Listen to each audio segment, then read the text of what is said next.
Ready when you are. Ready as I'll ever be.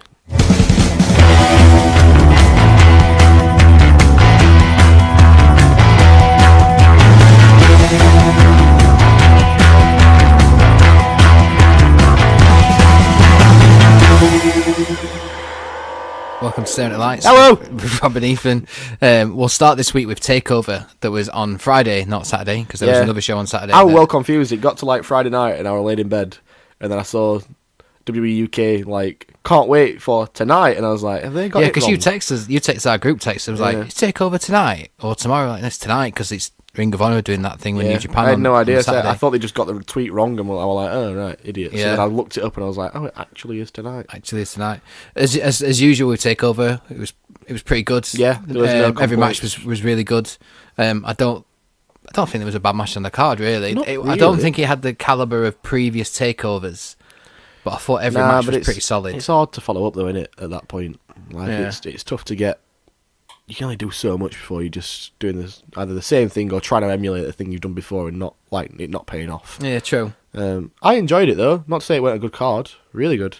Better than Mania. I think every War Raiders match that's been on the takeover has been. I don't think they've had a bad match. I thought it was great. If they have, I've not seen it.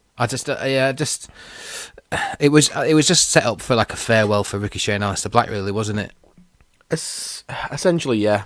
You got to remember though, like obviously the Dusty Classic were probably filmed months ago.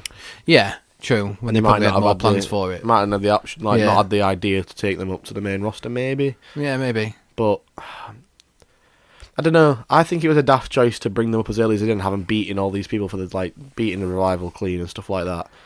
Because it was kind of like, yeah, you're called up, but you're still on NXT. So you're not actually well, they were called still, up. when they were announcing them or when they were coming to the ring, they were still using the NXT graphics for their nameplate kind of stuff, which were on weird. screen and stuff. So, but like for me, have them in that War Raiders match, and then don't say anything. Just do the exact same thing you did, like have Ricochet crying in the ring, like waving, bowing, and then at that point, whether it be Mania or Monday Night Raw, you're waiting to see them come up. Hindsight's, what's the saying? 2020. That's the word I'm looking for. Which it is, I get that. But, I don't know, looking back, and I think if they'd not have brought them on for them daft tag matches where they were winning all the time, and like, for all I care, have the Revival retain at Mania, and then Monday night have them come out and debut and beat the Revival. Like, because they've been beaten, that would have made more sense. They've beaten them that many times, clean for non-title matches. Yeah. Bring them out and let them win the tags, and then let them run right wild through Raw. For a bit. I don't know. It was a good pay-per-view. The Walter Pete match was pretty good. I think we it were was really expecting. Good. It didn't live up to my expectations, but I think we were expecting Pete to drop the title though. Yeah, I didn't want him to. No, I didn't want him to ever lose that title. Well, just because I had love for Pete in it, really, and how it good he is. So, but also he's really good as a champion. Like, and he carries the belt so well. I just wish I'd have seen. I know you've got to lose a title, like eventually, but the comments afterwards from kind of all the guys in the UK NXT brand and other UK based wrestlers that aren't kind of signed in that WWE umbrella, they were really, saying that, Pete's not just been this champion for this, but he's not just carried that title as a champion, but he's done so much for he's done amazing our stuff. Scene and all that kind of like stuff. A crazy amount of things. Yeah, I think he pretty much built that division on his back. When there wasn't a path, they just carved it. Like him and Mandrews and people like that, just literally made their own way to get what they wanted, pretty much. The matches that, like the match that Pete and Tyler had at TakeOver when Pete won the title, we go back that far. Like there wouldn't be an NXT UK if it wasn't for those two guys mainly, and especially like the British Strong Styles guys. There wouldn't be an NXT UK if it wasn't for them. I don't think. No, probably not. Yeah, I think they built it on the backs pretty much. And again, it's just bittersweet, isn't it, I guess, because I know you've got to drop it the belt, and it's probably going to lead to bigger and better things for Pete, which is mint. But yeah, I think, again, the match was just a bit lacklustre, but I guess because I've been building it in my head for that long as, like, what it was going to be. And I got to the actual night of it, and I was like, I don't actually know what I want to see from this. No. And it was good. It flowed pretty well. You text me saying, like, I want to be able to wear Walter's chops, but we can't because of, like, Pete's singlet that he wears, the straps kind of get in the way of where the chop would be, so you don't get that. Like Tom was saying, like he should have just ripped him down. Yeah. Like, had him exposed and just cracking him. Yeah. But, again, I'm making it sound like it was a bad match. It really wasn't. It was really, really good. The only thing that I wasn't 100% sold on was the finish. I thought that sort of powerbomb off the top turnbuckle should have been the finish. That should have been the pin. It shouldn't have been. I don't like the splash, and I think that's what they're going to go for is his new finisher, and I don't like it. No. Just looks stupid when a big guy like that's doing a splash to finish a match off. It's just like, nah, I'm not really a big fan of that. No, it was a good match though. Oh no, yeah, definitely, really enjoyed it. Really solid work. But then again, if you're gonna book Walter as this massive monster killer, Pete had far too much offense in that match. Yeah, there were good spots though where he kind of, it came across that he was genuinely frightened, and there were, and that came across really well. He sold well for him. Yeah, but yeah, I don't know. For me, I think they're trying to when he came out at the Blackpool shows, TakeOver UK TakeOver. Yeah. And he came out, it made him seem like he was this genuine monster unbeatable kind of guy. Yeah. And then obviously he decimated a few jobbers and stuff on NXT UK TV shows. If you're gonna drop the belt, at least do it in like a emphatic way. Yeah. And have him, this man that's held it for 685 days, just have him just batter him. Like they did to Cena when Cena fought Brock at SummerSlam that one year. Yeah, yeah. And Cena didn't get any offense. He just literally squashed him for 15 minutes. Yeah. Do that. Let's do that. It doesn't have to be a quick match just because someone doesn't get any offense. Because Cena's no worse off for that. People still know that Cena's like one of the strongest wrestlers there is in kayfabe. If you've held a title for 685 days, if you get mullered in one match, that's not to make people go, "He shit him." No, it's not, you're not going to forget about the reign that person's just had. No, I might. If it was me, again, I know WWE. I can't say short-term booking because they let him hold it for 2 years, but I'd have pushed it to 1,000 days. Well, yeah, it's a big day 1,000. Let him lose it.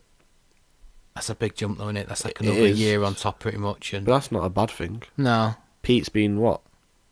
He's only like 22, 23. But does that go back to the? I mean, I know like his age is good. He's obviously on his side and everything. But the amount of time that he had the title, does that go back to? There's not really anybody who was deemed strong enough to take it from him. I personally, looking at the sort of NXT roster, I don't see anybody who's springs to mind that I think they'd be a real good challenge for Waller, unless it was probably Devlin, which we've seen in other promotions. I think Gibson should have beat Pete a long time ago.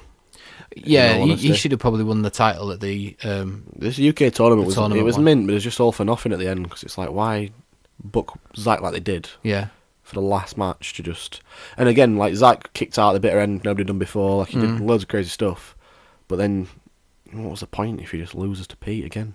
Yeah, true. I think Zack should have held it at that point, and then that gives you the opportunity to like let Pete win it back, and it also gives the opportunity to get other guys involved that clearly aren't as strong as Pete in terms of like a kayfabe sense.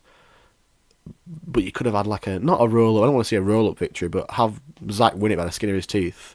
And then it gives the opportunity for some younger guys to open the division more, and it gets them the opportunity to face for a title. Yeah. And then Pete can always win it back. There's no reason why he can't hold it again.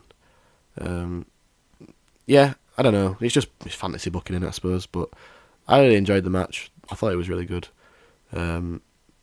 I enjoyed the tag match. I love that they use tag matches to open the show and like get the crowd. Pretty much every show, isn't it? Every takeover they've had for the last few. It's been them. I really like that. Yeah. It gets the crowd in a good mood because they're so athletic. Like Hansen's so athletic for the size of him. Yeah, they're ridiculous. Some of them. And again, like if you're in there, it's already NXT. It's Mania weekend. You're buzzing anyway. Open with a tag match makes all the sense in the world. Really like that. I liked Pete Walter. Again, didn't think it was a bad match. I really enjoyed Velveteen Matt Riddle. That was really good. Could have gone a bit longer. I think it was cut short on time.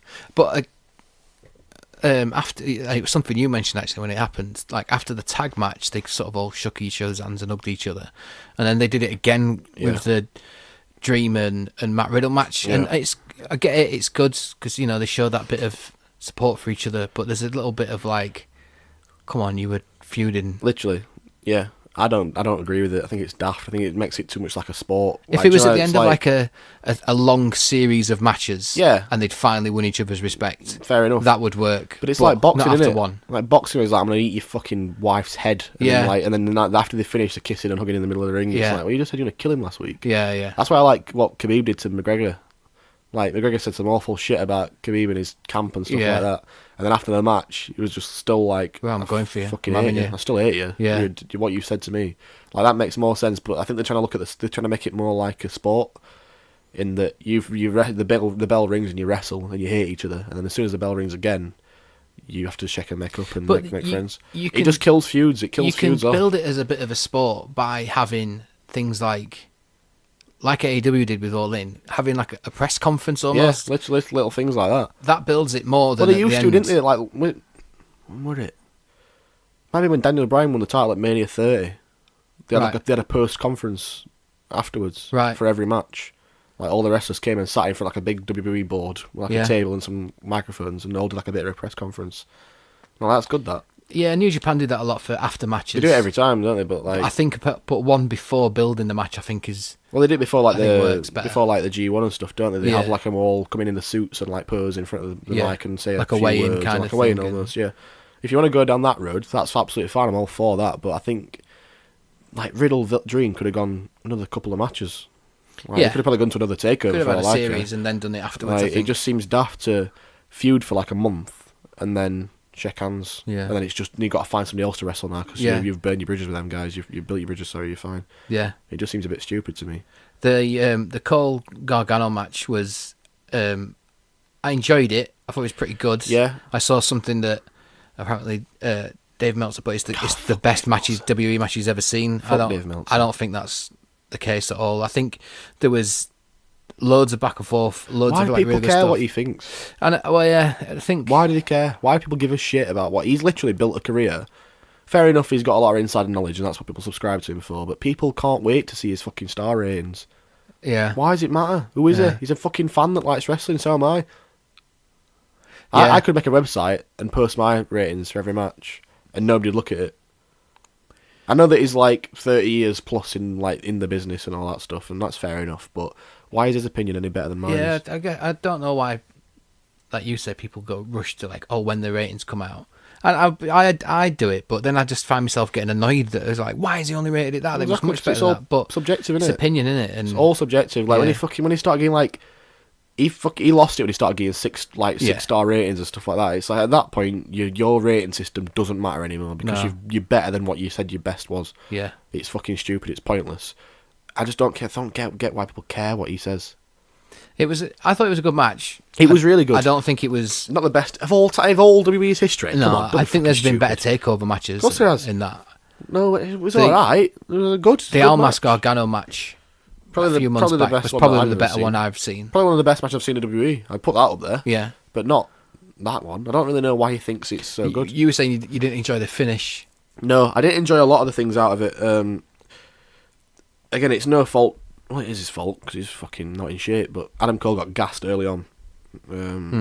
Maybe even before the first fall, because they were doing this. Obviously, it was like almost like down. It was down like a Macho Man road of they planned out every single move and spot they were going to do. Which I like. I like watching it. 'Cause I think it looks really pretty. Like when Ospreay Yeah. does it a lot. With like when Ospreay and Ricochet used to be wrestling, like it was literally Yeah. they were following a script pretty much. Like that best of the Super Juniors flipping match over they it, had. like flipping over each other and doing all that daft shit. Like I Yeah. love watching it 'cause it looks amazing.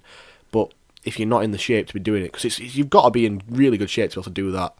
Like have you ever done them drills where like I mean I don't do an exercise, but like back in the day you like drop and then jump up and then drop and jump Yeah. up and like after 3 or 4 your legs just give out and you're like I can't fucking I get used up to do anymore. like a workout program with some lads from football. We used to go to a thing on Monday night, and it was so intense.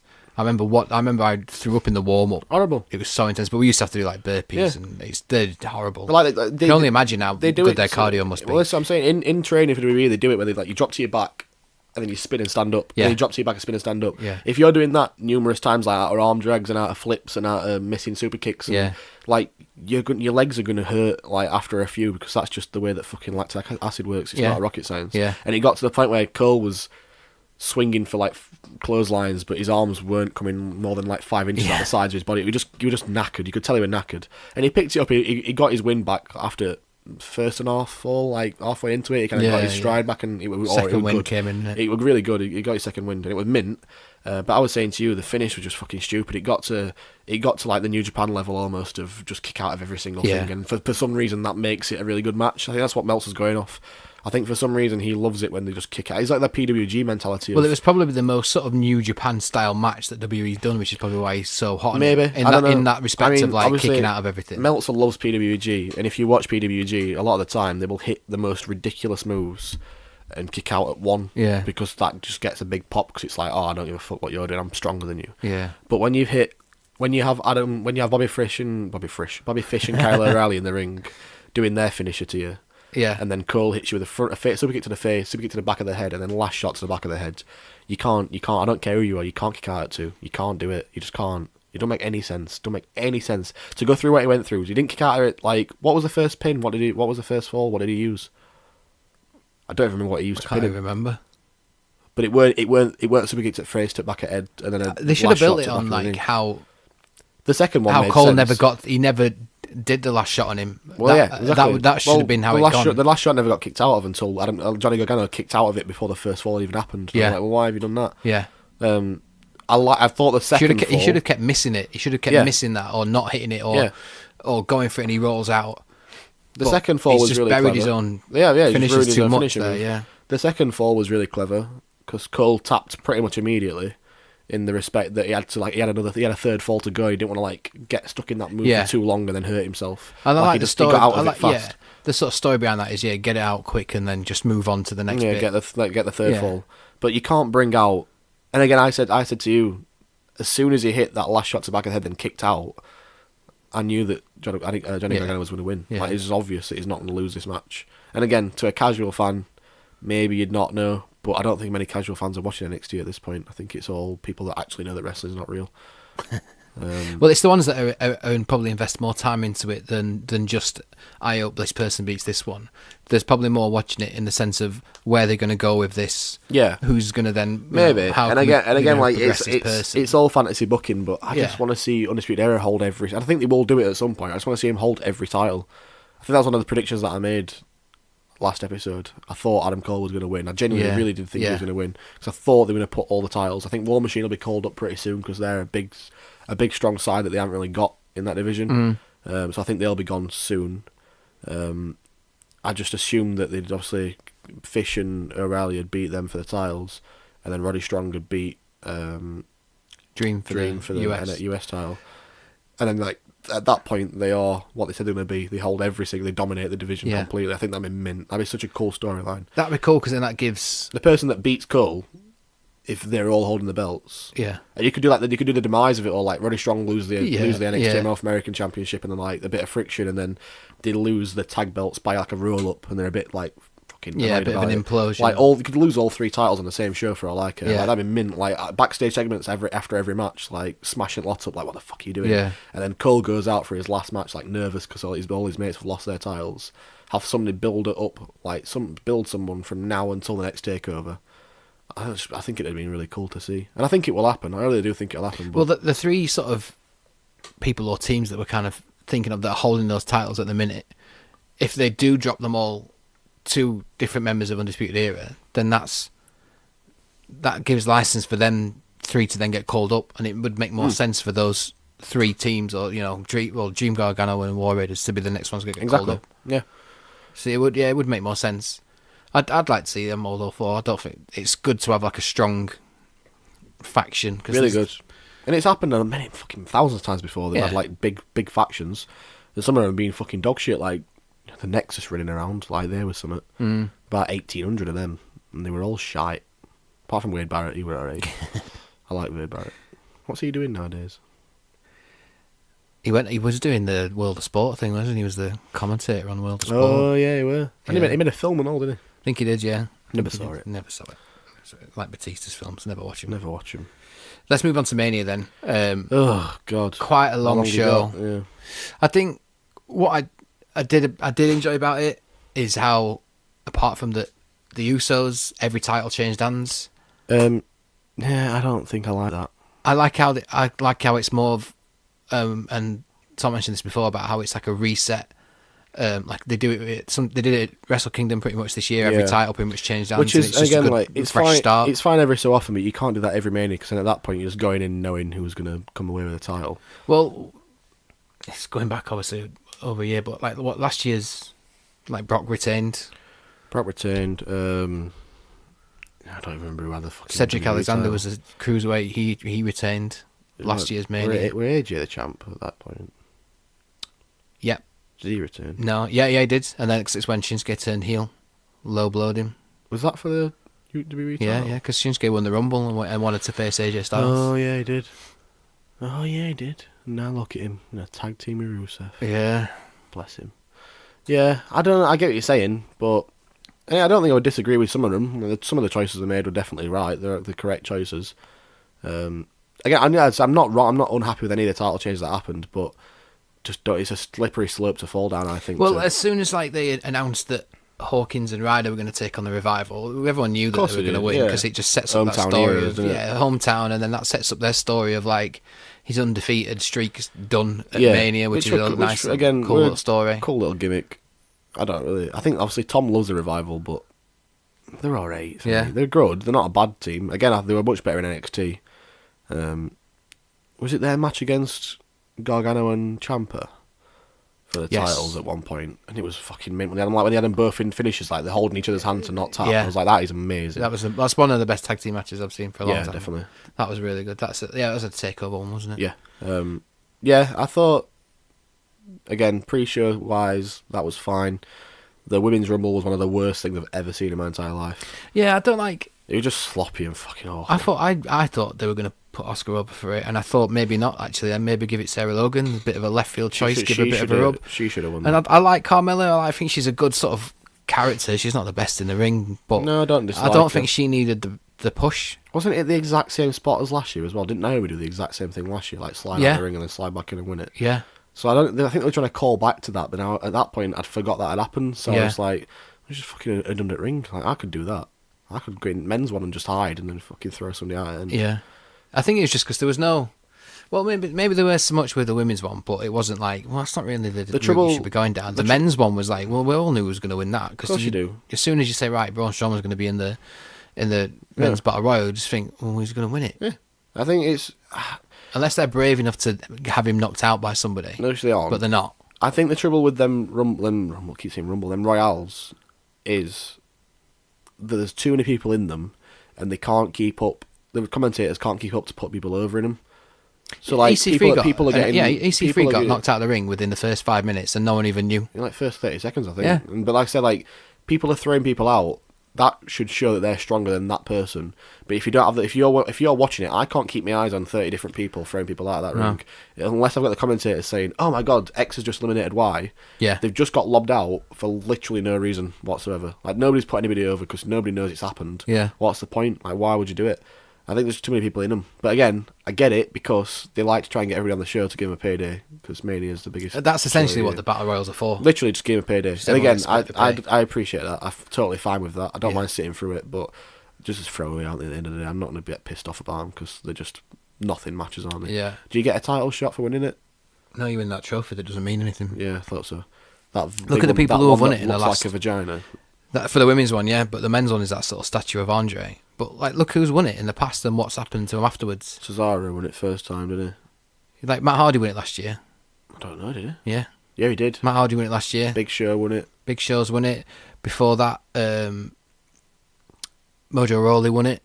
Yeah. What's happened to just that? Useless, isn't it? The year before that, it was... It is a throwaway. They've got to put some... Baron Corbin won it the year before that. I get that they've got to put it on. They've got to put something on it, like a trophy to win. There's got to be a prize at the end of it. There's got to be a prize of it. I get that. But yeah, it's just pointless. It's just throwaway. I didn't even watch half of it, to be fair. I was skipping through things on my phone.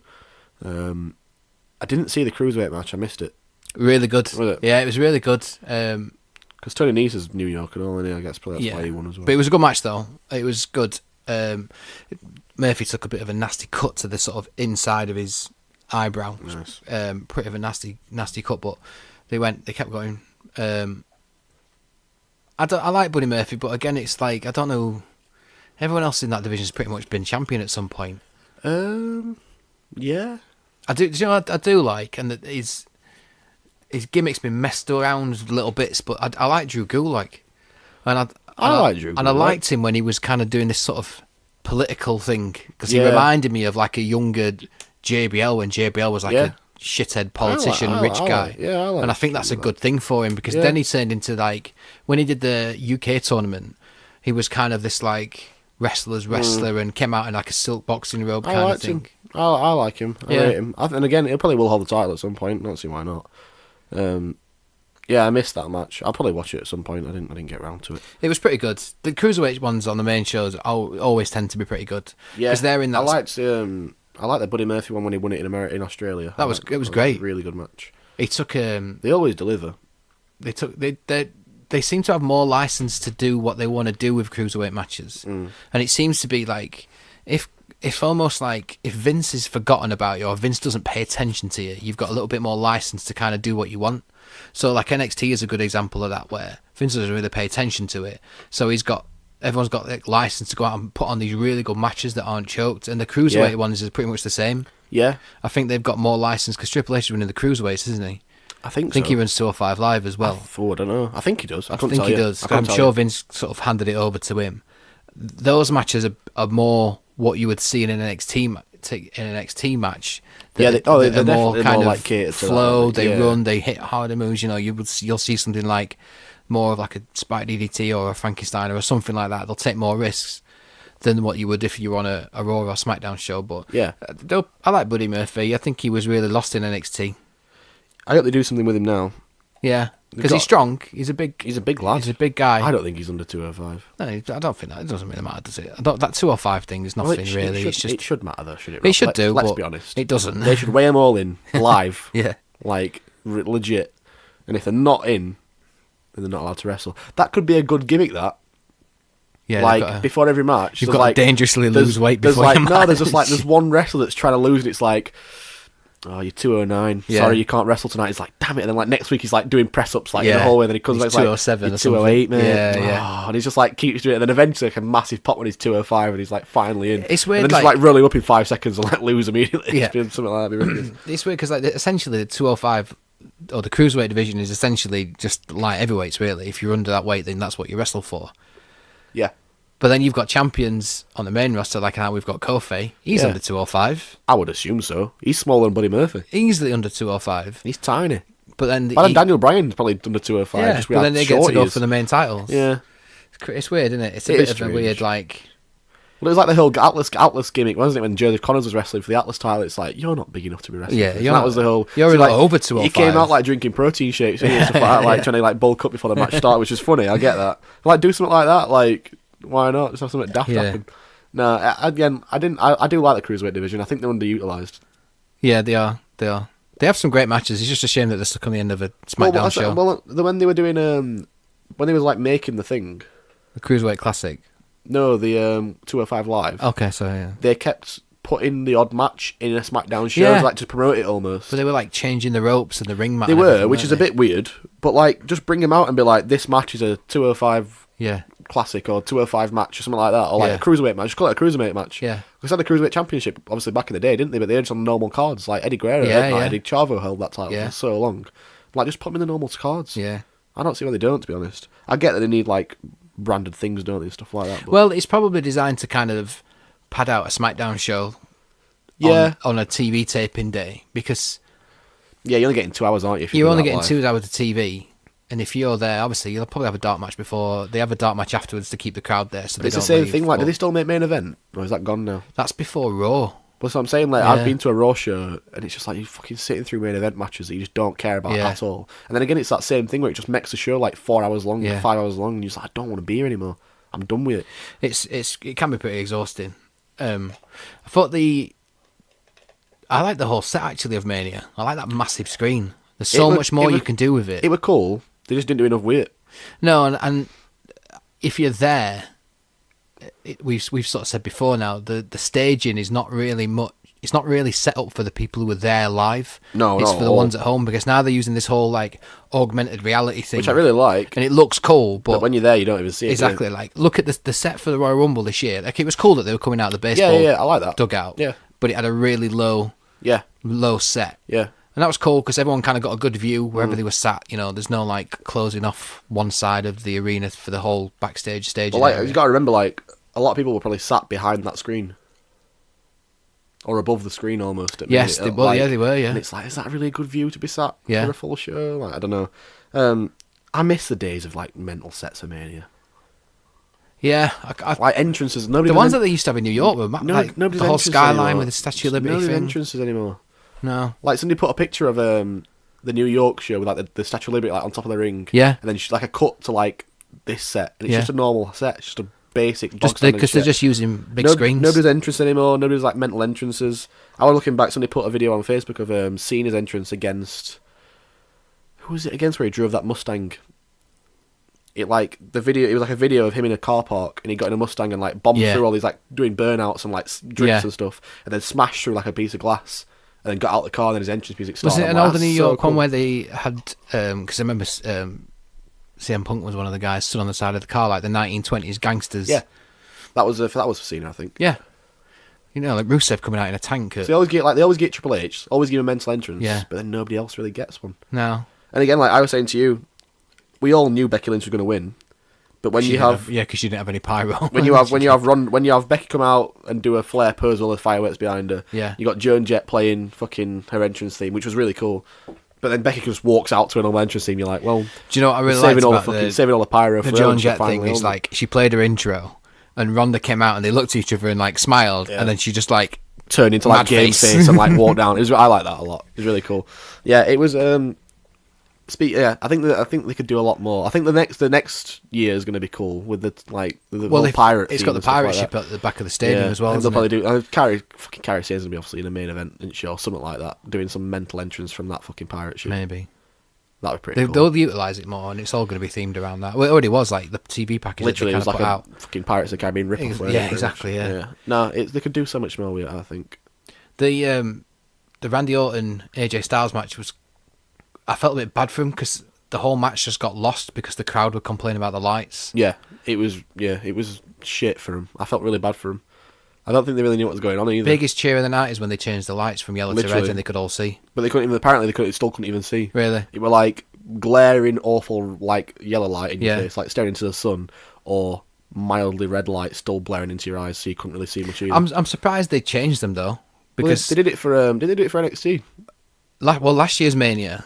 It was the same. I saw someone that posted a photo saying, I paid $400 for this seat and I can't see anything. See shit.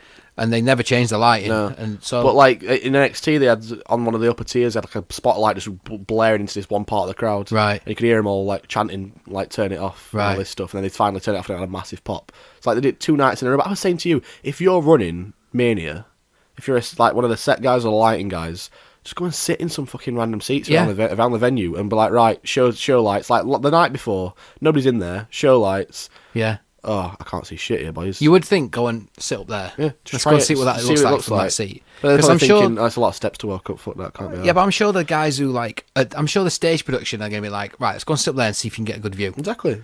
Surely you would. But don't think like, let's turn the lights on and see what they're like. Yeah. Oh shit, I can't see. Yeah. Surely you'd. I don't know why you can't do that. Yeah.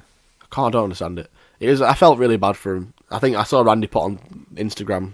He apologised, didn't he? He kind of completely like, I'm sorry about that. It was like, not his fault, bless him, but it shouldn't have happened. It shouldn't have happened, and I think it took away from the match. Because if you watch that match, it was good. Yeah. But nobody was watching it. Nobody could see it. Not that they didn't want to watch it. They just couldn't actually physically see it. Everyone just complaining about those lights. Yeah, which is fair enough. Like if you can't see it, then you can't enjoy it, can you? Really? Like you can't watch it on that big screen above it because that's just not how it should work, is it? No. And again, like, why do they need to light the crowd? I don't know. This is somebody put like it's just so they can cut to fucking random sections for audience reactions in it, but I don't care about audience reactions. No, I don't know why they have to light them. I don't know why they have to light them different colours. They need to be lit so they can be seen by the cameras. But again, I don't know why you need an orange bit and a red bit, and like they do like a blue and a red bit in different places. And maybe they just think it looks good on TV. Probably. Well, that's all they care about. But again, that's what it's all there for, isn't it? It's all for TV. Yeah, no, 100%. I thought the match was really good. I thought Randy might win. Halfway through, I had AJ picked, but halfway through I was like, they could switch this. I thought AJ was going to go over. I did as well, but I think I got to like 3/4 of the way through, and I thought they might swerve it. He might swerve it and pull it off. Mm. But again, somebody was saying it's interesting how they did this whole like WWE Universe, so the new authority, like you make the choices. Yeah. And then everybody like all wanted AJ to win, all wanted Kofi to win, all wanted Becky to win, and everything that people wanted, they did.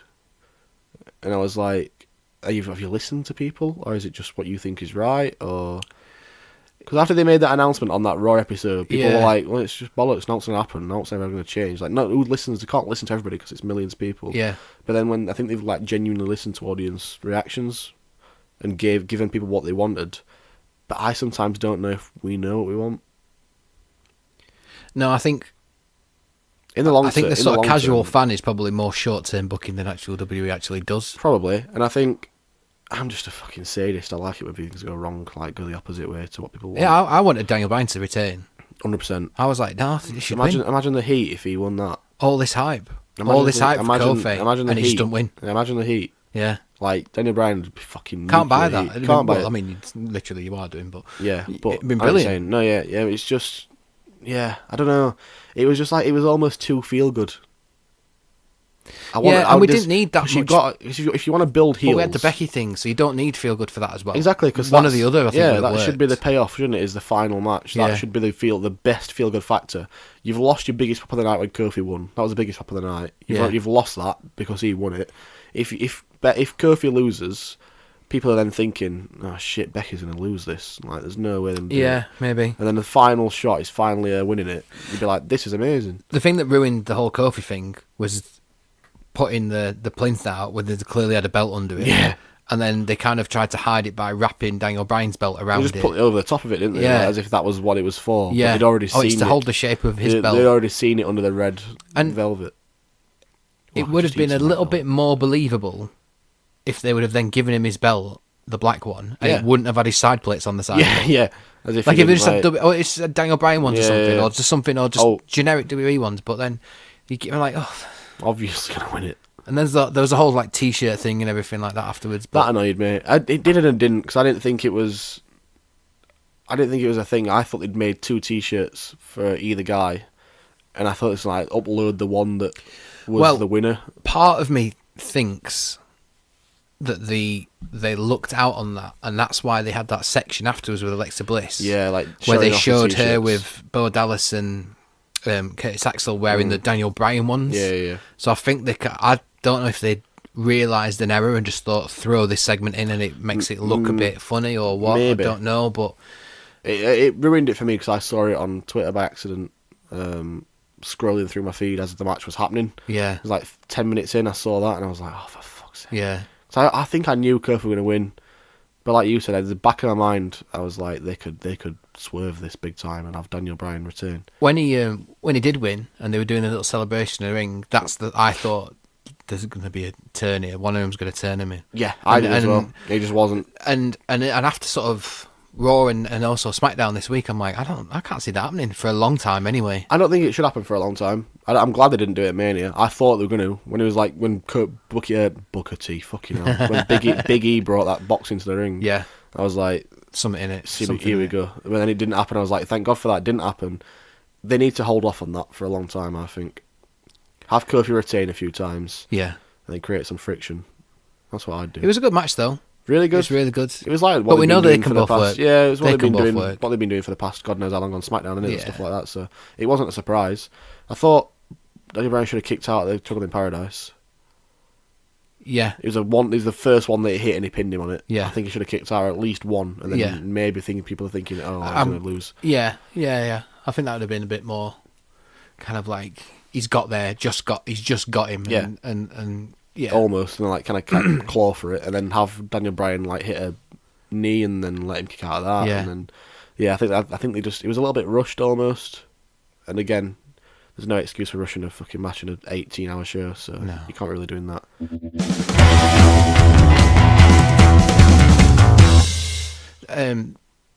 The Batista Triple H match was. I really enjoyed it. I enjoyed it, and I was almost maybe because the last Triple H match we saw was the Crown Jewel one, and we were probably. I've never seen it. Still not seen it. I refuse to watch it. You're not missing anything. I refuse. And to we watch were it. probably just relieved I think it was more of a relief at the end. Actually, like this was a good match. Actually, yeah, it was really good. I really enjoyed it. Batista took some. They worked hard. They worked shots really like hard. the chain thing and they worked very, very hard. Did he actually pull his nose ring out? Well, he had it in it, but if you could see a gap, so I think he just worked it. Oh, like spun it around. He was bleeding, wasn't he, from his nose? Probably just scratched him. I think maybe. If you pull a nose ring out of someone's nose, it's going to bleed more than that. I don't know. I mean, yeah, obviously, but it was. I think he just worked it out because you could see when he. Because I saw it and I was like, it can't be good wearing a nose ring. There's a good chance you're going to land on your face. Yeah. But you could see there was like a gap where. Well, there is in every. I assume that's how you put them in. But normally you can like fasten them. They fasten together, or the ball screw kind of screws into it. Right. Or it clicks in or something like that. But there was a bit of a gap, so that when he was pulling it out with the players, I was like, oh man, that's probably why he's doing it. I liked it though. It's a cool sport. It was awful. Really it was horrible to watch. It was like, oh shit. This is quite a hard hitting match, really. It was really rough. It was the really things rough. that they did, especially for the two guys, the power bombs to the steel steps, they like bounced off them. I was like, Jesus. Yeah, I didn't think that Batista would be up for taking that much. Nah, I think he is. I do. He loves it. He loves it. He sold that kind of sort of Superman sledgehammer thing. Yeah, really well. Yeah, it was a good shot as well. That I really enjoyed it. I didn't know what to expect from it, to be honest with you. It flowed well. It had the right amount of time. I thought it didn't seem like it was too wasn't short. Rushed. No, it was again. Like I went into the same because obviously Tom was saying that he was pissed off that it became like a career-ending match. Yeah, and I was a little bit in the same boat as Tom. But then after it finished, I was like, no, I'm totally fine with that. Totally happy with it. I'd like to have seen Batista another run, but I don't think he wanted it anymore. I don't think he liked. No, and he's retired now, and he said that. Yeah, he's done the last match. And again, I don't believe that, but I get it. I think it was probably the better. It was definitely the right choice. Yeah. There's still a lot left for Triple H to do, I think. Yeah, and he's still in good shape, and Batista looks absolutely amazing mint. shape as well, and both work hard and that. Yeah. So it's pretty good. We missed out the Miz match. Yeah, this was really good. Actually, the Miz and Shane McMahon match. I enjoyed it. I think what's kind of been left of it now is, unfortunately, the part where Miz's dad gets into the ring and puts the jukes up. Pretty funny though. And it's just turned into a meme now, and that's all that really people are going to look at. It was always going to be, weren't it? It was funny though. It was cute. It was quite cute. Funny. I thought he should have tried to let him get a shot in. They should have let him give Shane a punch, but it just doesn't affect him or something, and then he goes in. That'd kind of be nice. But then I think you were saying it actually when sort of Shane's need him and he's laid on the floor and the Miz is asking him, and I think you said he genuinely thought he's asking, "Am I all right?" Because you could just see him going, "Yep, yeah, I'm fine. I'm all right." I'm okay. He's like, no, it's not real. Shane, it's not a real thing. Like he knows you're all right. Like don't worry. I think because he was banged out on the floor, and he's like, Miz is like, "Are you okay?" And he's like, yeah, as if he's like to say, "Oh no, don't worry, son. He didn't act you, mate." It's like he knows he's an actual wrestler. He's been doing it for 10 years, and then he's trying to call the doctors over, and I think the doctors went over, and I can imagine obviously the camera's cut away, but I bet his dad was like, "What's all the commotion? I'm fine. I'm all right. Oh no, I don't need a stretcher. I'm fine. Yeah, I'm all right. It's not real, boys. It's fine. Don't worry about it." That was quite funny. That was quite cute though. It was good. They worked kind of the little sort of technical area. They flowed it well. Again, Shane's awful bump off that golf cart. We just bounced off it and hit the concrete floor, and I was like, "Oh my god, that was awful." That was really good. I liked the and it was always going to lead to this daft finish. Yeah, you could see it coming from a mile away. So as soon as they went to over the rail, you just knew it was going to happen. Literally from the moment they started going. And a few people, it was a good finish though. A few people were tweeting where they were sat next to that massive black box. Yeah, and they were like, "Why is that there?" I think I text you saying, well, they're going to go into that. Yeah. Look at the size of it. Yeah, obviously. It made all sense. And obviously that camera thing was missing a complete rail, and I was like, I won't pass that for standards. Whoever signed that off needs to get sacked, because that wouldn't have been allowed. They had no hard hats on, no harness. No harnesses. That definitely is not allowed. Yeah. And then I was he got towards the edge of it. I thought he was a spark kick him off of it. I was saying to you, when Shane was at the edge saying, I'm so sorry. Yeah. They should just kicked him in chest and let him fall onto it. I think that'd been really cool. I thought he was kind of doing the whole I'm sorry thing. Miz was going to sort of maybe charge at him to do a knee, and then I thought Shane was going to back body drop him off. Right, yeah, okay. I thought would have worked. I like the finish though. Yeah, it was clever. pretty good. Really clever how they did it. Because I was saying to you, I text saying, his shoulders on him, cover him, and I didn't think they were going to do it. I thought they were just like get him out of it and then carry on the match. And also the ref came over and actually counted the pin, and I was like, oh shit, it wasn't a botch like that. They just like got stuck on top of each other. Yeah. It was actually a cover, and I was like, that's really good. I like that. It was good for Shane to win. Has he come out at SmackDown or Raw? Yeah. Did he come out at SmackDown? SmackDown, yeah. Okay, I've only seen bits of SmackDown, so I've not seen it. I assume they're going to carry it on then.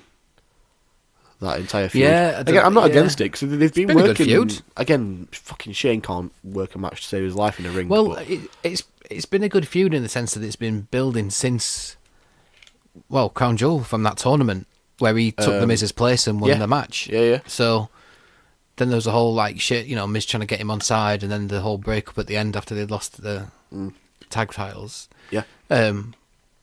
It's been one of the better feuds, really, in the sense of surprisingly, story and build up. Surprisingly, it has.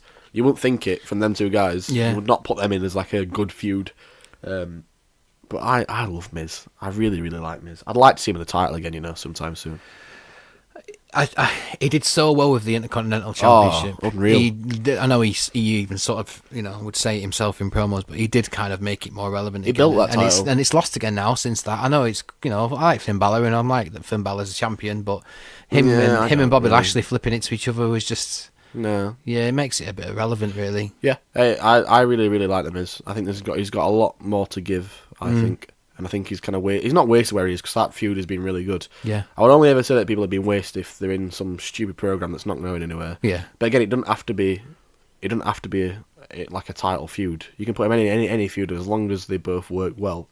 It can be better than the main event for a lot. Grudge match ones always work better. Yeah. In cases like that, where it doesn't need to be anything up for grabs apart from pride and that kind of thing. Sometimes worth more than a title, isn't it? Pride. Yeah. Let's talk about Elias then and his performance thing that he did. Best moment of the night for that me. video package that they put together about Babe Ruth, I thought was amazing. Unbelievable. Oh, this is really good. Unreal. And I genuinely could not see where they were going with it. I had a bit of an inkling as it started. Do you know when they were like showing him like calling out his shot? Yeah. I was like, that sounds like a Cena type thing. That, do you know? And he's like, because he's just been as good as he has been, and he could go into a ring and be like, I'm gonna pin you by doing this. And he could do it. Yeah. I was like, for a minute, I was like, yeah, but then it's New York. So he's not. He's from obviously Massachusetts. So really, I don't. That doesn't make sense. Yeah. And then as soon as I thought it, and I was like, nah, can't be Cena. It wouldn't make any sense for it to be Cena. No. And then it finished, and then the word like the fucking Thugonomics theme started playing. That's huge. Popped like a bitch. Yeah. I was in my bedroom at whatever 3 a.m. whenever it was. Fairly said I woke my sister up. Like I just started shouting. I couldn't believe it. I could not believe it. I've been asking for that for so long. Honestly, for so long. A lot of people have. I saw like a little like, a meme of it or something, and this and it said like kid, and it said like kid saying why does John Cena look so funny? And the dad's like, he doesn't. Yeah, he doesn't. It's what he should look like. Yeah, it is. I remember when he was doing the Brock feud, and he came out wearing the chain gang chain, but came out to his normal entrance music, and I was like, no, like flip it, do it, go back old school, because I think he was trying to like find his way a little bit, wasn't he, against Brock? Yeah. And I was like, go back to it, and he never did. And then like when he came out, I love Cena. I think he's the best wrestler ever. Yeah, I really don't even mind saying it. I think he's the best of all time. In terms like, not of just like in terms of working, but in terms of character, in terms of like everything that he's done. Everything he's done's never been a flop. Like everything he's done has been amazing. His mic work is the best in the business. Nobody better than him. People always try and say Rock, but Rock's just catchphrase after catchphrase. And it's not even like he's there because Vince is like, this is the guy you should all love, because he's tried that. He's tried that with Roman Reigns. It didn't work. No, it hasn't worked. And but I know Cena was the guy that you should get, but that's because he genuinely was like the kids and that loved him. And I know the crowd eventually, they turn on him and they boo him, and they don't know if they like him or not or whatever. But it's not. I don't think it's like the same as they were doing with Roman. No, it was when that music played and he came out in his old like Air Max and his fucking hat backwards. And the Reebok pumps. I was like, his Reebok pumps. I was like, here we fucking go. Yeah. Like, this is mint. And he came out and his entire like rap was mint. Everything was great, perfect, on point, on cue. Obviously, I think they let him write it himself. He talked about going heel and stuff like that, which he don't always do. Yeah. He did that after a Mania. Was it when he beat Rock the second time? And he came out and was like getting the crowd pumped up.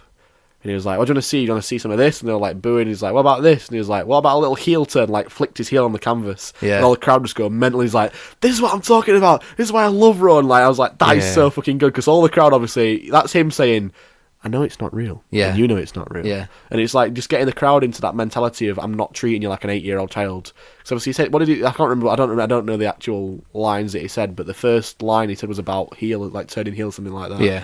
And then obviously he did the FU and not the AA, which I miss the FU. I genuinely do like Elias. And I don't think he's that bad of a wrestler. I don't know, 'cause I never see him wrestle. This is the thing. Never wrestles, you just see him. He just plays his fucking guitar. Do this thing and get interrupted. And I think he's happy with it. I think he's Oh fine yeah, well with look, where he is. look where he's at with it. He's so over, isn't he? Like exactly. When he was playing fucking, I was playing the Stripes in the middle of the ring, like all the crowd are singing along to it, like, which is a mint. What was Cena's line about WWE, like wasted wrestler experiment or something like that? Yeah, which was ridiculous, so good. I was really hoping the Cena would come out on SmackDown, like dressed like that, and just work a match in his old style, but obviously it didn't. No. I thought they wasted that spot in the terms that they should have put him against Kurt Angle as that gimmick. Yeah, so that would have made more sense. Well, that was Cena's first match, wasn't it? In that gimmick, well, not that gimmick. He was still just pretty much the prototype, average John Cena, but like to bring it back to them days and like have him come out, and because they could have done that entire thing, and people weren't happy with Baron Corbin. That match actually went ahead, but looking back, I think Kurt Angle probably obviously sees a lot in Baron Corbin because he would have chosen that match. There's no way that they put that match together. Perfect heat for Baron Corbin, which is what they're after. Which is what he needed. But I don't think Vince was like, right, Kurt, you're wrestling Baron Corbin in your last match. I reckon they went to Kurt and was like, who do you want to put over? Yeah. And he said Baron Corbin. Yeah. And I was like, and again, I was a bit against it, but then after it, I was like, nah, that's pretty much makes sense. But you could have done like a month where Kurt comes to the ring and he's like waiting, and then it cuts to a backstage area and like Corbin's like laid out or like getting up, and then it just cuts to black and that video plays, like a Babe Ruth video plays, and Cena comes out as Dr. Orthogonomics and like had his final match against Kurt. Obviously he's gonna go out on his back either way. I think that'd be really, really cool. Yeah, it would have been good. But again, hindsight's 2020. Let's move on to the main event. Yeah. Match-wise, I don't think it was that bad. I don't think you were very good. I think the decision... I thought you were pretty shit. Did you not enjoy it? No. I was saying to you, it's like, it just didn't build. There was no build, it ended too early, like there was no payoff.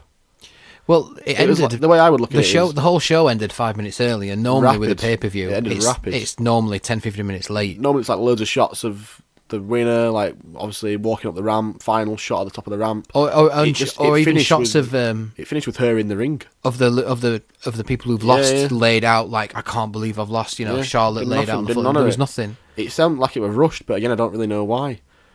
I was saying to somebody at work, it's like if you had the Wrestle Kingdom last matches like AJ Shinsuke, and then AJ hit a crucifix driver 10 minutes in and won the match. Yeah. Like it's building, it's bubbling, and then he just pins him.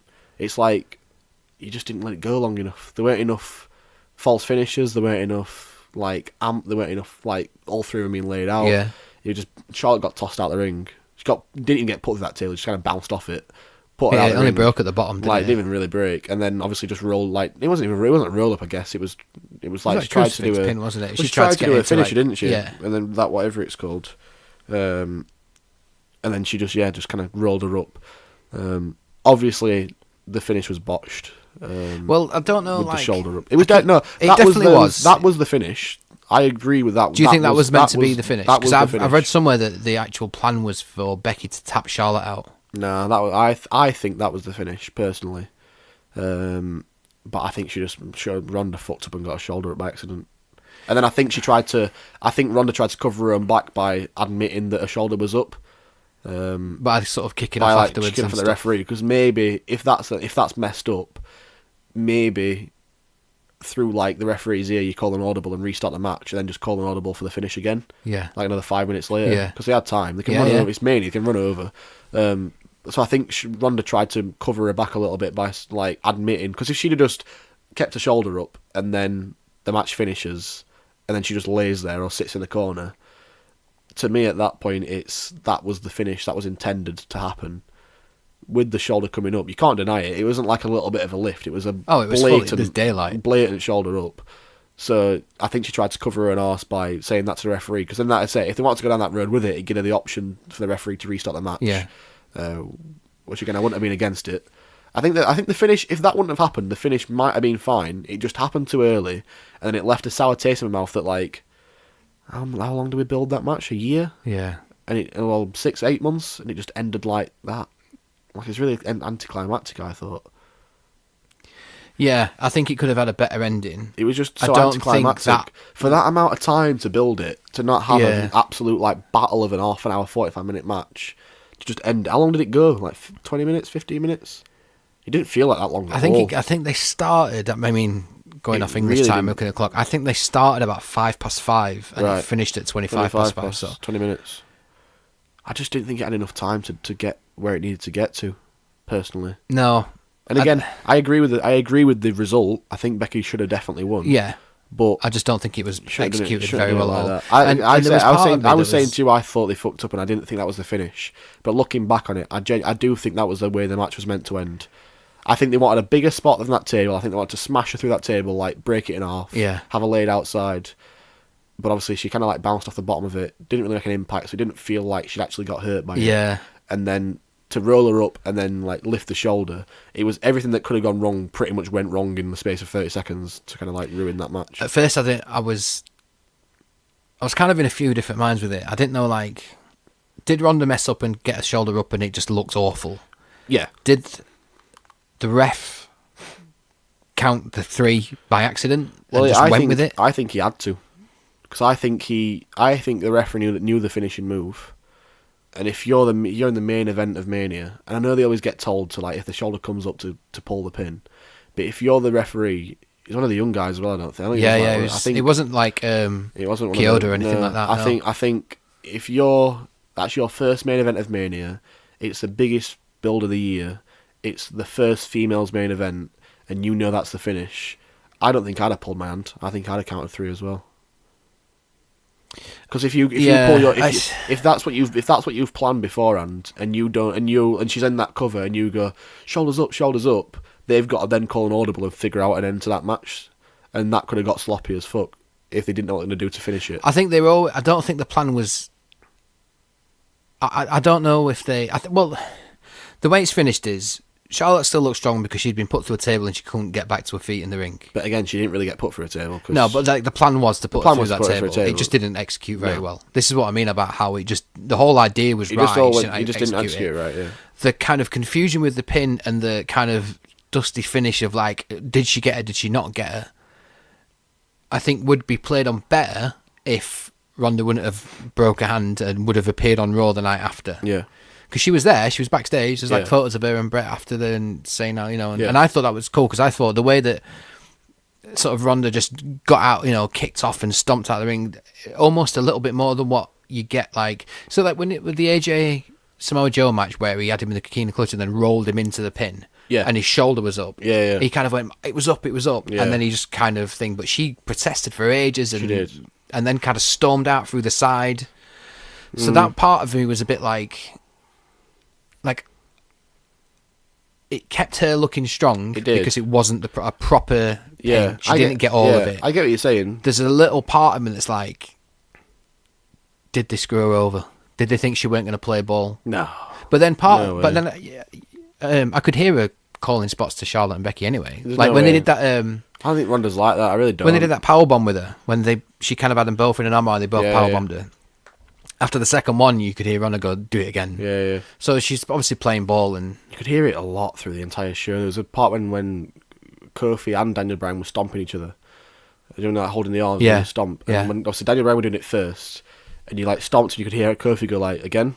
And hit him again, he's like, again. He's like, cause he was like saying when he's had enough. Yeah. So obviously they're legit stomps to the face, also the neck pretty much, so they're going to hurt. And you could hear Kofi like allowing him to do it again and again and again. And then like he hit him again, then he just didn't reply. And then like Daniel Bryan like let go of the arms. Then when Kofi had him in the exact same spot, you could hear Bryan going, yep, yes, right, again, yeah. And then he just like didn't reply, and then he like let go again. So I was like, yeah, it just ruins it. Like the mics are too loud. I mean, we know it goes on. Of course you do. But that's just the ring cam. But the mics just turn the ring cam down. Mics were far too loud on the ring. Ring mics. Ring mics. Cam, yeah. Yeah, turn them down. I think the finish was the intended finish. It just wasn't But executed. I just don't think the shoulder was meant to come up at all. I think it was meant to be a solid 3 count. Because at that point, it's a roll up. She hadn't really beat. She's not like knocked Ronda out. That's it. She still looks strong, doesn't she? Still looks She's not really beaten with a strong. disarmer. She's not tapped her out. Exactly. I really think that was the finish. I just think they fucked up, and it sucks because like I'd feel like shit. I don't think Becky was very happy She didn't look it. when you watch the replays, because I think she knew it had gone wrong. And if that's your crowning shot, your moment of glory, and all people are going to think about for the next how many years is, well, Ronda's shoulder up. She didn't actually beat her.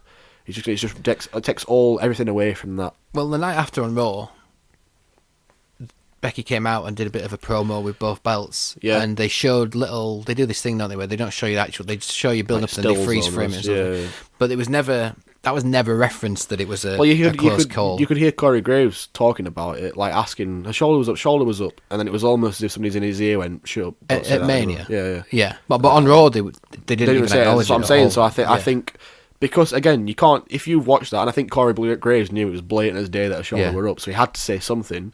And then when they're showing the replays, I think he just probably got told in his ear to just not mention it, just keep it quiet. And like you say on Raw, they just kind of changed the angle so you couldn't actually really see what was going on. Yeah, they just didn't reference it or anything. And it's happened in the past, hasn't it, where people have like kicked out or had their hands on the ropes or feet under the ropes and stuff like that. I remember it happened with Cena once against Great Khali, and it was either Cena or Great Khali's foot was under the rope, and I don't know if it was intended or not. I mean, I was young in the back of the day, so I didn't really know if it was real or fake. Yeah. But I remember it was a main event. It was a pay-per-view, Khali versus Cena, for the old spinner belt. Okay, And yeah. I don't remember who won it, but whoever lost, their foot was under the rope. Right. And looking back, I don't think, obviously I wasn't on the internet back in them days, but I reckon people kicked off because they were like, his foot was under the rope, bollocks. Yeah. Like, you shouldn't have won that. Yeah. And the night after, they've like slowed it down, and then like, do you know when they did like a circle almost? Yeah, like yeah, they yeah. grey out It the zooms screen, in. but like it zooms in on just Yeah, the foot, yeah. and it was like, his foot's under the rope. And like they replayed the match the night after, and I was like, just They maybe did it do something with. like that.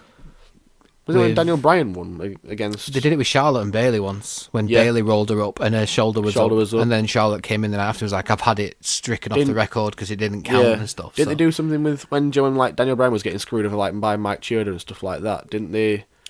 There was a match at some point where somebody's shoulder was. It was all planned. It was a work, but they had Mike Chioda come out afterwards and like say. The night after he came out and like spoke to Triple H and was like, no, I messed up. Yeah. And then they revoked the decision. Like, yeah. If you're that worried about it, just go all in on it. Like make it a work. Like work yourself into a shoot. Like shoot yourself into a work. This is where we're at with it now, I think, and I think that plan might have been the case with Ronda because I think she was supposed to appear where they might have made more of an angle about it, but because she's really done her hand in, like, I don't think we're not going to see her for a long time Probably now. not. I think maybe. If I'm Vince and I'm sat backstage watching that, and I'd be like, shit, right, okay, cool. What we'll do is we'll leave it as it is. Like, don't mention it on commentary. Just let her lose the title.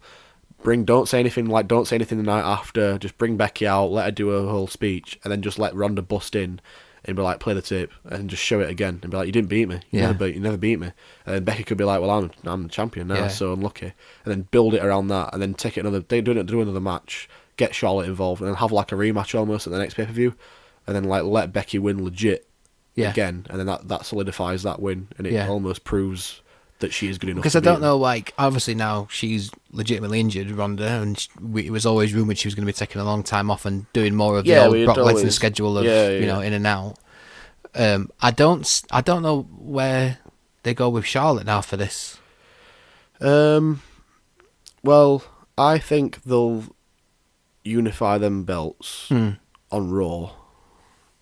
I think in the shake-up, which is next week, I think Becky will stay SmackDown, and I think Charlotte will go Raw, and they'll create a new title for Raw, and I think Charlotte will win that. Really? Yeah. I don't know. Or vice versa. I think Becky will go SmackDown or Raw, and whatever one she's not on, Charlotte will win the new women's title. It's a bit of a weird place at the minute. Like they're obviously just disregarding anything where it comes to what brand people are on. But almost, I think this shake-up thing comes a little bit too soon.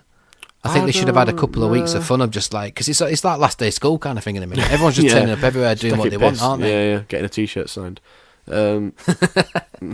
Maybe. I don't know. When is the Fox deal going through? I don't think it starts till later in the year, does it not? So the shake-up's obviously to plan for that. Yeah. At that point, do you do then a draft? That's what they should do. Do you then mention it? Do you then mention it on? Like, do you make it common knowledge that they're moving the show to a different network? Because I remember when they went to USA Network from whatever they were on before. The last show of the year, they got asked by the network that they were currently on to not mention the name of the new channel they were going to, right? And it'd be like a really bad deal. Apparently, like they fell out with this network. That's why, which is why they moved. And you can find it on YouTube. It's just Jim Ross saying the name of the new network, literally just over and over and over for the entire show, just ribbing them completely. Like, it's hilarious to watch. But are they going to go down that road where they're like, as you may have seen, SmackDown is now moving to Fox. Yeah. But if I'm the head of USA Network, I'm not going to let them advertise somebody else's network. So there's no chance you're going to do that. So then does it just get to the point of that day, that Tuesday night, it just switches to Fox and nobody ever talks about it? Or do they actually make it a different branded show almost? Well, they'll have to start talking about how it's not going to be on that same channel anymore. Yeah. They're going to have to start promoting They'll have to it somehow. promote it. They'll promote it on adverts, I guess, Yeah. but they can't. I don't think they can mention it live on a USA Network. I think that's a bit of a shitty move to do. Maybe not. But then again, like, are they going to do different schedules like they used to, like they did for a little while before they just fucking disregarded the entire split? And are they going to work different schedules? Are they going to be in different towns? Are they going to run the same venue both nights but on different TV deals? Yeah. It's a really, really weird one. I don't know how they're going to do it. But I'm under the impression that when SmackDown goes to Fox, it will become like a sport-based show, almost. Yeah. Like well, that's the plan, isn't it? More That's what they want. It'll become more sport-centric. Because obviously they've got the... they want it to be more legit, well, don't they? Triple H announced that TV show, didn't he? Where they talk about the happenings in the week and stuff like that. Yeah. Which I guess is going to be like almost like... Do you know what the NBA do like that? Then that round table thing every week, and like Charles Barkley and They Shaq have similar... They've had similar stuff on the network before. They have, and but they've done like obviously 3 episodes people and that's don't really watch them, do they? Because it's on the network. But I think that they're kind of going for that more, it's a legit sport type feel on Fox. So that must mean new titles, new storylines. Yeah, maybe. But then again, like, how do you market? I don't know how you do it. I don't understand it. Can't wrap my head around it. Speaking of sort of new storylines and people pushing on a little bit, Undertaker returned at Raw rather than Mania. First time he's not been at Mania in about 18 years. Yeah. But he came back on Raw and he looked in good nick. He looks alright. He looks so much different than what he did from the Crown Jewel match. Yeah. He looks a lot better shape. He's probably been on some fucking steads or something, hasn't he? We posted something on his Instagram about he's on this sort of diet fuel thing, you know, like these sort of pre-planned food things that come and all that kind of stuff. He looked well, good but I think internally his body's still shagged. Yeah, because I think his hips are going to fucking shatter every time he does a tombstone. Every time he comes back, I'm like, oh, he looks better. It's gonna be good, and then it's not. It's never good. And I'm fine with them spots, though. Taker's one of my favourite of all time, so that's why I'm always going to be like, there's always a part of me that's going to be like, it's going to be good, he's going to be good, me too, I love Taker. And then I'm eternally disappointed when he's awful. I'm the exact same, I agree. I think I see him and I think he looks, like you say, he always looks better than he did the year before. Yeah. And it just turns out internally his body's just still broken, unfortunately. Yeah, it was good. It was pretty funny how like he did the next man to interrupt really the dead man, and then the gong hit. I was like, I like that a lot. That's I like it really, because really his cool. face he just dropped. He was like, oh fuck, what have I said? Like, what have I done? That was really good. Speaking of new TV, he looked really sad as well. He did that's probably why I felt really bad for him. I'm like, he looked quite upset. Really he looked quite upset. Bless him. Yeah, he did. He sold it like he sold the gong better than anybody else I think I've ever seen. He did, yeah. But speaking of new TV deals, obviously we've got AEW have just signed a TV deal. Yeah, so that's going to be starting October time. There's no details on it. They've been really, really secretive. The only thing we really know is that Jim Ross, who's recently signed for him, just said it's going to be on a pretty significant channel. Significant channel that everybody's got access to are the words that I think was used. Yeah, by so maybe Khan that's obviously not going to be USA and it's not going to be Fox. Maybe it's NBC or CBS or something like that. Maybe I don't know. If it is one of them, then they're massive. Like that'd be huge if they get onto that. I don't know because people were. I don't know where they show NBA. But people reckon it'd be one of them channels. Right, but obviously NBA run Tuesday nights as well, so they don't. It'd be funny if it would end up on like ESPN or something. Maybe like a genuine sports like an actual sports network. There's a lot of options. I'm interested to see what they do, because I think once that hits, WWE are going to be shitting themselves. I really well, do. it's the I first really, time really in do. what 20 odd years where there's going to be two companies that are owned by billionaires that have got It's another Monday Night War almost waiting to almost happen. is, yeah. And it'd be good if they do it on a Monday or a Tuesday. Well, they'll have to. It may be fucking you be an idiot to not run that show on a Monday or a Tuesday to just try and give them some competition. Yeah. You'd be an idiot not to. Because that's when people watch wrestling is on a Monday or Tuesday night in America. So you'd be an idiot to run it like a Thursday afternoon. It'd be stupid. Yeah, I hope it's live. I think that'll be a big thing if it's live. Be a big bonus if it is, I think. I'm excited, I'm really excited for that. It should be good. It should be really good. I'm looking forward to it. Yeah. You can catch us at the Lights Pod on Twitter. Are we done? We're done. Right. We can do. We can see. You can find us at Staring at Lights on Instagram. We do write stuff for RGM.press. We just did something recently, like the best of WrestleMania. So the top moments from the top 10 WrestleManias. Yeah. That's on the RGM.press, and hopefully Tom will be back with us next week as well. Yeah. Fingers crossed. Right. Nice one. See you there. Bye bye.